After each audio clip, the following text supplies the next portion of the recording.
Well, it is happy birthday day to me.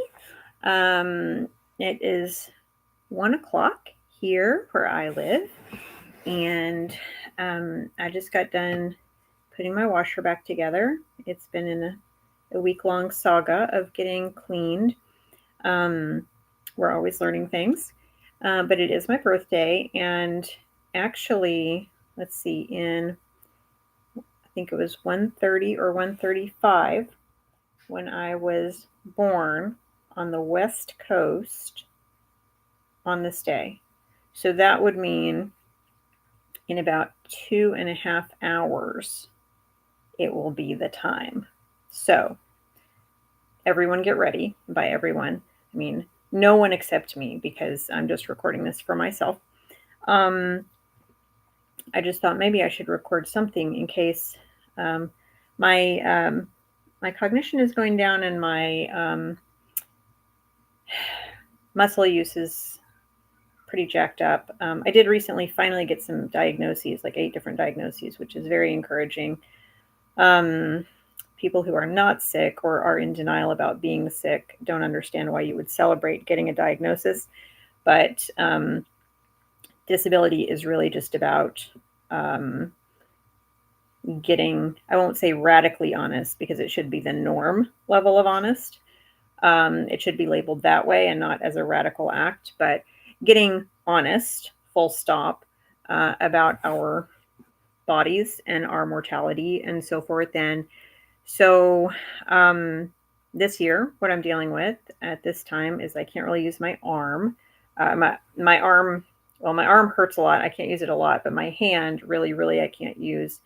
Um, Yesterday the pain has gotten so bad that I'm trying different things for the pain, hoping to cut the pain cycle off a bit. And the only thing that I've really had luck with on that is a few weekends ago I tried some CBD with THC in it. In my state it's a hemp base, and that was I don't know if I did it right because I had never done it before.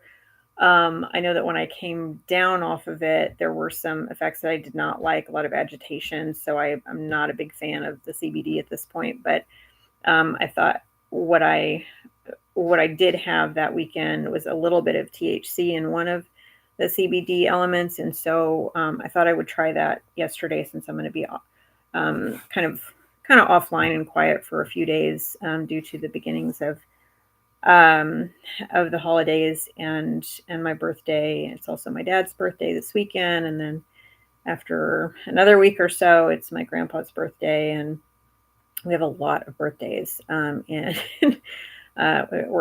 a lot of fire signs in my family. Um, so I have this hand that I'm dealing with, and so I'm not keeping the computer real close by me because, especially when you're homebound or when you're stuck in bed, it's so easy these days to just go on social media and just at least do a little typing just to keep the brain busy or something, and that's exactly what I shouldn't do. And so I've tried to do a little more housework, but that was bad for me yesterday too, and got my hand into also a bad state. Although it kept me away from the computer for 2 hours, which is probably a net positive. Um, but I think more and more. I guess I've been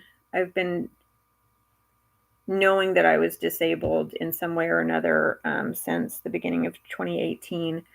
And so having almost 6 years experience with it now, is that right? I think that's right. Um, I 5 years, 18, 19, 20, 20. Yeah, 6 years.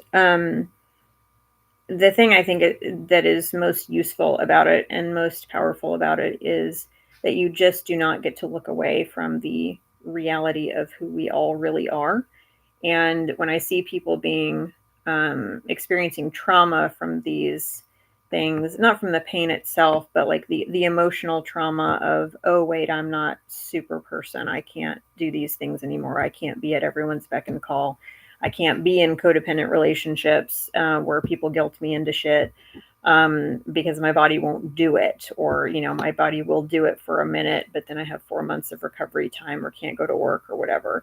Those those are all good things. I mean, those are skills I learned real early adulthood myself because I was in Al-Anon so early, but honestly, those are lessons that we all need to know in order to just be basic grown-ups. And so I think the radical honesty that disability requires of us, and the ability to communicate, the requirement to really communicate our needs, that's really been an overarching theme in my life over and over. It's largely why I'm alone, but because people don't love it when you do that. But it's still there's I think there's a spiritual discipline to it, and there's a spiritual value to it.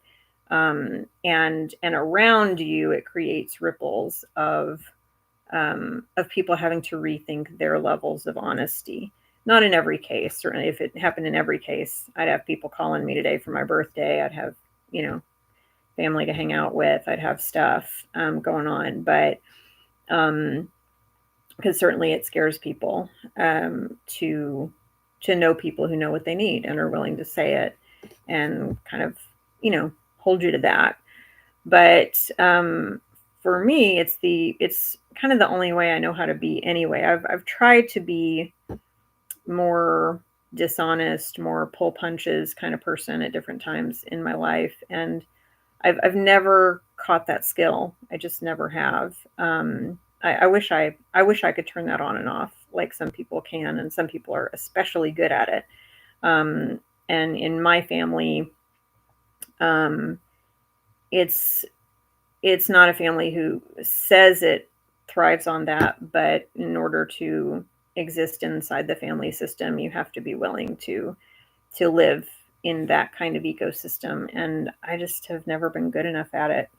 And so, when I call out that I can't do it that way, no one shows up to meet me in another place at all. So, that's always hard about holidays. And, when you live in an estranged situation, you kind of find yourself being vigilant or not quite knowing. I think every holiday I learn some other skill, or I learn another boundary or tweak. There's kind of some hacks that I do, whether it's turning off the phone for several days, or just doing something completely different than people are tending to do, or whatever. And my body really requires that at this point too. I was hoping that this year for my birthday, I could, go to a play or go to a film or something. I don't think it's going to go that way because this is so serious right now. And I know a lot of people would really, really cry about that and really be in the gnashing of teeth stage. I've never had enough privilege, relational or otherwise, um, to be super shocked by that. And I think that's the danger in the toxic positivity movement, that when people have the various griefs that do occur in life, the losses that do occur in life that are for sure going to occur, toxic positivity tries to tell us that, oh, well, that's just a blip. That's not real life. This other thing is real life.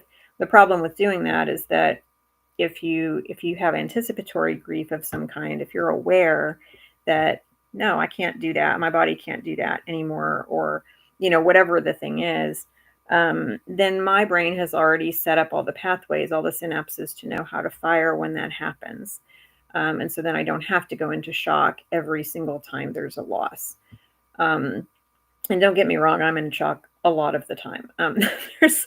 There's plenty to be in shock about, of things that I couldn't anticipate. Different wars that come up, different people who die, all the things. So these smaller things, or these more quotidian things that happen in the day, you want to be prepared for those things in some way. And I think I have some cred on this, because I have, one of my names is around contentment. And so I've had a whole lifetime to study and embody that word. and to think about that word since I was, since my first memory and since my first knowing of my name. And so I've done more thinking on this than, most of the people who have set up their memes and their positivity books and so forth. And there's nothing wrong with well-earned joy, right? Or joy can find us certainly, but I think there's an earning that has to take place to for people to get to celebrate with you when they haven't gone through your grief with you, but they're willing to celebrate with you. There's something wrong, right? Anytime someone tries to turn a grief into a positive, or a grief into being labeled as drama or a complaint or something like that, then they're no longer eligible to get to hear about the good things that happened to me, because it's clear that they just want to hear about the good stuff. And that's just not what we're doing. That's an earned privilege of just being in community with people. If you cry with people, then you have the right to celebrate with them. But if you don't cry with them, then you don't have the right to celebrate with them. So just a few thoughts on birthdays this year, and what I'm walking through, as I learn more.